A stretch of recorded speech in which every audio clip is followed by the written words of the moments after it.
6.3 지방선거를 넉 달 앞두고 수도권에 출마할 국민의힘 유력 후보들이 각기 다른 리스크에 직면했습니다. 5선 도전에 나선 오세훈 서울시장은 현직 프리미엄에도 불구하고 당 지도부와의 정면 충돌로 정당 리스크를 떠안았습니다. 윤석열 씨와의 절연을 둘러싼 당내 갈등이 격화되면서 중도층 이탈이 오 시장의 가장 큰 부담으로 꼽힙니다.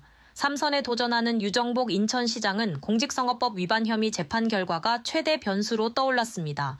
1심 선고 시점이 지방선거 직전으로 예상되면서 공천 배제 가능성과 선거 막판 악재 우려가 동시에 제기됩니다. 경기도지사 유력 후보인 유승민 전 의원은 딸의 인천대 교수 임용 특혜 의혹으로 경찰 수사를 받고 있습니다. 수사 결과에 따라 당내 경선은 물론 본선 전략에도 적잖은 영향을 미칠 수 있다는 분석입니다. 수도권 핵심 후보들이 동시에 리스크에 노출되면서 국민의힘의 지방선거 구도는 불확실성이 커지고 있습니다. 뉴스토마토 신유미입니다.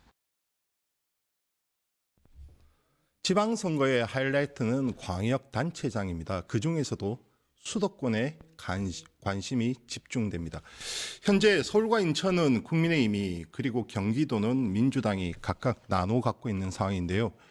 민주당이 이번 지방선거에서 수도권 세 곳 모두 가져오겠다는 전략입니다. 국민의힘은 좀 방어적 입장입니다 해서 서울만이라도 사수하겠다는 의지를 내비치고 있습니다. 이런 상황에서 국민의힘 유력 주자로 거론되는 후보 3명이 있습니다. 서울의 경우 오세훈 서울시장, 그리고 경기도의 경우 유승민 전 의원, 인천은 현역인 유정복 시장입니다. 그런데 이 3명이 각각 리스크에 시달리고 있는 것으로 보입니다. 오세훈 시장은 당이 문제고 유승민 의원은 딸이 문제이며 유정복 시장은 본인의 선거법 리스크가 있다는 지적입니다. 이와 관련해서 이도영 청운대 초빙 교수, 김현철 뉴스토마토 기자와 얘기 나눠보겠습니다. 두 분 안녕하십니까? 네, 안녕하세요. 네, 안녕하세요. 네. 지금 서울과 인천 같은 경우는 현역이기 때문에 거의 물론 이변이 있을 수는 있어요. 이변이 있을 수는 있지만 지금 나오는 여론조사 지표들이라면 그대로 출마가 공천이 될 것 같고, 경기도는 지금 아직 알 수가 없는 상황입니다. 경기도는 알 수가 없고, 그런데 여론조사 흐름을 보면 서울은 계속해서 지금 박빙인 상황이 펼쳐지고 있고, 인천과 경기는 좀 민주당으로 넘어갔다, 이런 분석이 지배적인데 어떻게 동의하십니까? 그렇죠. 지금 특히 인천 수도권 중에서 인천에 있어서는 유정복 시장 그리고 박찬대 후보를 비롯한 민주당 내 여권 후보들 격차가 상당히 많이 벌어지고 있습니다. 네네. 물론 박찬대 의원 같은 경우는 오차범위 바뀌긴 합니다만은 다른 후보들 네네. 오차범위 내에 있긴 합니다만 어쨌거나 지금 수도권 서울, 경기, 인천 모두 다 이런 상태로라면은 이제 민주당의 석권이 예상되는 부분이라고 할 수가 있겠죠. 그 정도는 충분히 다 예상할 수 있지 않을까 싶습니다. 돌발 변수, 돌발 악재가 발생하지 않는 이상. 네네. 그러면 인천과 경기는 지금 흐름대로만 간다면 큰 변수가 존재하지 않는 이상 민주당이 승리할 것 같고. 예. 근데 민주당은 지금 주자들이 난립하고 있잖아요. 그렇죠. 주자가 난립하고 있고. 오히려 국민의힘은 서로 지금 전혀 그렇죠. 안개 속이지 않습니까? 안개 속입니다. 물론 이게 다 서울, 경기, 인천 다 따로따로 짚어봐야 되겠습니다만은 이게 사실 민주당 의원들 입장에서는 공천만 받으면 한번 해봄직하지 않겠느냐, 광역단체장의 스펙 이력을 달 수 있지 않겠느냐라고 생각할 수밖에 없어요. 그러다 보니까 또 현역 의원들 위주 아니겠습니까? 네네. 서울의 정은호 성동구청장을 제외한 나머지 현역 의원들은 이참에 나가서 홍보도 하고 몸집도 불리고 잘하면 공천 받고 광역단체장이 되는 거고, 안 되더라도 자기 이름 나오고 다시 국회의원으로 현업으로 복귀하면 되기 때문에 리스크가 없는 거죠. 반면에 국민의힘 입장에서는 상황이 좀 다르다. 네.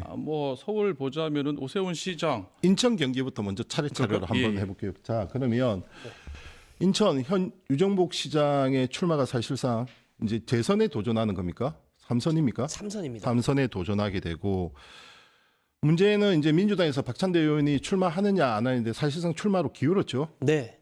거의 출마하는 걸로 이제 기정사실화하고 이제 출판 기념회까지 준비를 하고 있는 상황입니다. 당내 경선할 주자는 누가 또 있습니까?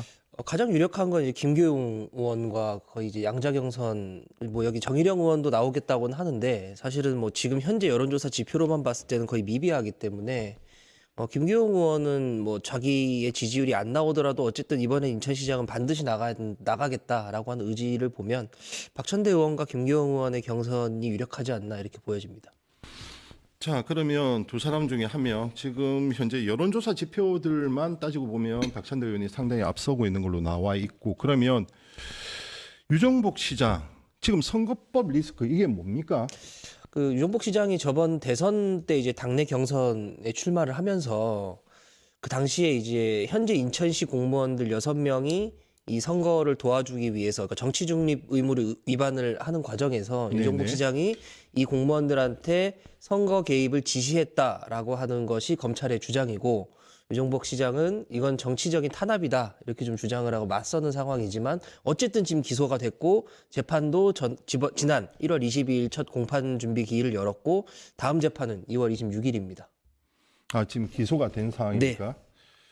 그러면 자, 경기로 한번 넘어가 보죠. 네. 경기도의 경우 하나 이제 현장에서 취재를 하니까 제가 한번 물어볼게요. 그러면 유승민 전 의원 지난번에 경기도지사 나왔다가 그때 당내 경선에서 떨어졌죠. 네. 떨어지면서 이제 윤석열 당시 대통령을 겨냥한 당선자였나? 대통령이었죠. 네, 겨냥한 글을 남겼었고, 이번에 경기도 쪽에 출마 가능성이 어떻습니까? 본인은 안 나간다고는 하는데 여론조사에서는 상당히 높이 나오고 있는 상황이고 주변에서도 굉장히 이제 나갔으면 하는, 그러니까 소위 유승민계라고 불리는 어떤 의원들 그 측에서는 어쨌든 바라볼 수 있는 사람 유승민밖에 없으니 나가달라라고 하는 요구가 상당히 있는 것 같고요. 뭐 경쟁자로는 이제 김은혜 의원이나 안철수 의원 뭐 이렇게 있지만 사실 이번 어떤 현재의 국면으로 봤을 때는 국민의힘에서 유승민 의원이 받는 지지 그리고 유승민 의원 이미지를 봤을 때는 사실상 다른 카드가 없지 않나라고 보여지기도 합니다. 왜냐하면 김은혜 의원 같은 경우에는 워낙 이 국민들이 요구하는 어떤 그 윤석열과의 절연 이런 부분에 있어서 좀 자유롭지 않은 부분이 있기 때문에 저는 뭐 본인은 아니라고 하지만 출마할 가능성이 높지 않나 이렇게 보여지긴 합니다. 어떻게 예상하십니까? 예. 어디 말씀하신 거죠? 인천 아니면 경기? 경기도. 경기. 경기에 있어서는 좀 생각을 달리해요. 사실 네. 유승민 전 의원에 대한 출마 여부 사실 지지율은 높게 나오고 있습니다. 사실은 네. 나오고 있지만은 다른 이제 민주당 내 뭐 김동연 지사를 비롯한 뭐 다른 후보들 있죠. 뭐 추미애라든지 의원이라든지 사실 지금 수도권에서 국민의힘이 자리매김하기가 쉽지 않은 상황입니다. 네, 그런 상황에서 지금 국민의힘 지도부가 하는 행동을 보십시오. 지금 전혀 정신을 못 차리고 있는 상황이에요. 이런 상황에서 정신 바짝 차리고 이제 산토끼 잡으러 다녀야 되는데 지금 집토끼조차 이렇게 솎아내고 있는 상황. 한동훈 전 대표까지 제명하고 있는 마당에서 과연 유승민 전 대표 사실 유담 씨에 대한 이 논란 이거 사실 진짜 이거에 관계없이 유승민 전 의원이 아무리 지지율이 좀 높게 나온다 하더라도 아무리 국민의힘 상황이 어렵다 하더라도 이거를 곧이곧대로 국민의힘 지도부에서 공천을 해준다 상황이다. 저는 사실 기대하기 어렵다고 보고요. 지금 뭐 근데 선수가 마땅치 않지 않습니까? 아까 말씀드렸던 지금 뭐 김은혜 의원, 뭐 안철수 의원 얘기를 하잖아요. 그들 의원들도 고민이 많을 거예요. 사실 지금 나가서 뭐 장렬히 전사하는 거 아니냐. 뭐 그렇죠. 당을 위해서 배치도 떼야 되고. 예 그렇기 때문에 고민이 많겠지만 그렇다고 해서 지금 같은 분위기에서 유승민 전 의원을 공천하기라는 상당히 부담스럽지 않겠느냐. 장동혁 대표 체제에서는 안 될 것이다. 네네. 라고 생각을 합니다. 그러면 결국은 누군가 촉대모가 나가야 되지 않겠습니까? 그게 이제 안철수 의원이 뭐 차기를 내다보다거나 아니면 선당 후사의 정신으로 이제 떠밀려 나가게 되는 거겠죠. 뭐 명분 쌓기라든지 이런 식으로 흘러갈 가능성이 크다고 보기 때문에 유승민 전 의원의 뭐 확장성 아니면 지금 상황에서는 유일한 대안 뭐 그건 뭐 인정합니다만은 실제 공천에 이를 가능성은 경기지사 후보로 본선에 나가기는 좀 어렵지 않나 이렇게 생각합니다. 근데 유승민 전 의원이 지금 국민의힘에 다시 들어오고 난 뒤 주요 선거마다 다 등판을 미루면서 오히려 정치적 무게나 이런 것이 잊혀져 가는 그런 형국 또한 맞거든요. 예. 주요 플레이는 어쨌든 선거마다 자신의 힘을 과시를 해야 되는데 지금 전당대회부터 대선부터 전체 다 포기를 하는 실정에서 이번 지방선거마저 포기한다면 다음에 기회가 있겠습니까? 이번 지방선거에서 포기가 아니라 그동안의 상황이 여의치가 않은 상황 아니겠습니까? 네. 사실 많이 잊혀졌어요. 네네. 이미지만 좋은 겁니다. 이런 상황에서 사실 이게 당내 경선, 뭐 전략공천으로 경기지사로 갖다 꽂지 않는 이상은 사실 이 경쟁 구도에서는 쉽지 않은 상황이고요. 유승민 전 의원의 이미지 좋지만은 사실상 잠재력만 보고 이 상황에서 그리고 이런 장동혁 대표 체제에서 과연 나갈 가능성은 뭐 거의 어렵지 않나라고 볼 수밖에 없을 것 같아요. 김 기자, 유승민 전 의원에게 제기된 문제는 지금 딸 문제가 있는데 그거 뉴스토마토가 집중 보도를 했었죠. 네. 간략하게 한번 요약을 해주세요. 지금 어떤 상황이고 문제 제기는 의혹은 무엇이었으며 지금 어떤 상황에 놓여 있습니까? 그 딸이 지금 현재 인천대학교 무역학부 교수로 지금 재직 중인데 임용되는 과정에서에 대한 특혜 의혹입니다. 네네. 그 유담 씨가 논문 실적이나 이런 심사에서는 되게 하위권을 받았는데 어떤 다른 심사에서 되게 상위권의 점수를 받으면서 최종 합격했다라는 주장이고요. 유담 씨가 지원하기 전에는 계속 채용이 무산되다가 갑자기 유담 씨가 지원을 하니까 갑자기 합격자가 나왔고 이 과정에서 어떤 특혜 의혹이 있는 거 아니냐라고 하는 의혹이 제기됐고 국정감사에서 제기된 의혹이 현재는 경찰 수사까지 번져 있는 이런 상황인 겁니다. 유승민 전 의원이나 유담 씨의 입장은 뭡니까? 뭐 유승민 전 의원 입장에서는 이제 정치 공세다, 정치 공세라는 입장이지만 어쨌든 경찰이 현재 수사를 시작한 상황에서는 결국 결과는 지켜봐야 되지 않나라고 좀 생각이 듭니다. 조국 전 대표 그 딸 표창장 문제 때 유승민 전 의원이 강하게 비판을 했었는데 맞습니다. 만약에 이것이 사실로 드러나면 유승민 전 의원은 상당히 곤란한 지경으로 내몰릴 것 같습니다. 자, 마지막으로 서울로 넘어가 보겠습니다. 국민의힘이 가장 해볼 만한 지역이 지금 서울인 거죠. 그렇습니다. 국민의힘 입장에서는 사실 인천도 해볼 만하다라고 계산을 하고 있을 텐데 글쎄요. 오세훈 시장 사실 서울시장을 4선했다는 입지적인 기록을 세운 사람 아니겠습니까? 5선 도전하는 건데 사실 국민의힘의 입장에서는 뭐 기대할 수 있을지 모르겠습니다는 사실 좀 어렵지 않나 5선은 뭐 이렇게 볼 수가 있는 상황입니다. 지금 오세훈 아니면 나경원 둘 중에 한 명인 거죠. 근데 지금 뭐 여론조사상으로는 오세훈 나경원 차이가 상당히 많이 네. 벌어지고 있기 때문에 오세훈 시장의 이제 공천 가능성 사실 어제 한동훈 전 대표의 제명을 보고 목소리를 크게 내지 않았습니까? 상당히 장동혁 대표를 비판했기 때문에 예. 반면에 나경원 의원 같은 경우에는 장동혁 체제를 지탱하는 근간이란 말이죠. 그렇습니다. 이게 어제 그렇게 얘기했거든요. 이거 자멸이다. 이거 장동혁 물러가라. 라고 얘기까지 한 상황이기 때문에 사실 근데 오세훈 시장 입장에서는 지금 한 최근 여론조사였었죠. 조원 CNI에서 표본오차 95%의 신뢰 수준 플러스 마이너스 3.5% 여론조사에서요. 정원호 양자 대결 네네. 10% 포인트 차로 지금 지는 걸로 나왔단 네. 말이에요.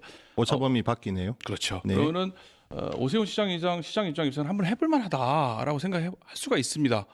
그런데 지금 당에서 저렇게 안 도와주니까 사실 목소리 높일 수밖에 없어요. 왜냐하면은 지금 상황에서 그렇죠. 중도로 확장을 해야 되는데 이게 뭐 완전 가만히 입 다물고 네. 가만히 지금 조용히 장동혁 대표 눈치만 보고 공천보다 나간들 안 되는 거예요. 네네. 그럴 바에는 뭐 이래도 죽고 저래도 죽지 않겠습니까? 그럴 바에는 목소리 내는 거예요. 내가지고 외연 확장, 중도 그리고 내부 적절 분열이 아니라 이렇게 얘기를 할 수밖에 없는 겁니다. 왜냐하면 그렇게 안 하고 나가도 질 가능성이 크기 때문에 네네. 자기 목소리를 낼 수밖에 없는 상황이고요. 또 마침 또 김건희 씨에 대한 1심 선고에서 또 명태균 게이트 또 어쨌거나 뭐 판결에 문제가 있다라고 얘기를 하고 있습니다만은 무죄가 나오지 않았었습니까? 그나마 이제 오 시장 입장에서는 여러 가지 면에 있어서는 나쁘지 않은 요소들이 많은데 당에서 안 도와주니까 저렇게 목소리를 낼 수밖에 없죠. 사실 이대로 가면은 국민의힘에서 뭔가 다른 최신 변화 그리고 확장의 모습을 보여주지 않는다면 이대로라면은 바뀔 장동혁 체제로 지방선 갈 수밖에 없어요. 그러면은 오세훈 시장 입장에서는 이거 되겠냐 어렵다. 목소리를 낼 수밖에 없다. 뭐 쉽지 않다라고 볼 수 있습니다. 자, 수도권 세 곳 가운데 경기는 지금 후보조차 국민의 입장에서는 찾기가 어려운 상황이고 인천 같은 경우는 현 시장 유정복 시장이 출마가 예상이 되는데 지금 선거법 문제가 걸려 있고 그나마 해볼 만한 지역인 서울 같은 경우는 오세훈 시장 입장에서 국민의힘 장동혁 체제가 문제인 것 같습니다. 지금까지 이도영 청운대 교수 그리고 김현철 뉴스토마토 기자와 이야기 나눴습니다. 두 분 감사합니다. 감사합니다. 유튜브 구독하고 실시간 채팅과 댓글을 남기시면 매일매일 7,000TTCO를 드립니다. 참여 방법은 통통물 어플을 다운로드하고 회원가입과 로그인을 해주세요. 마이페이지에서 나의 회원 고유 번호를 복사해주세요. 유튜브 구독 후 실시간 채팅이나 댓글창에 고유 번호를 한 번만 입력하면 준비 끝! 지금 유튜브 채팅과 댓글 쓰기 참여하고 7,000TTCO 받아가세요.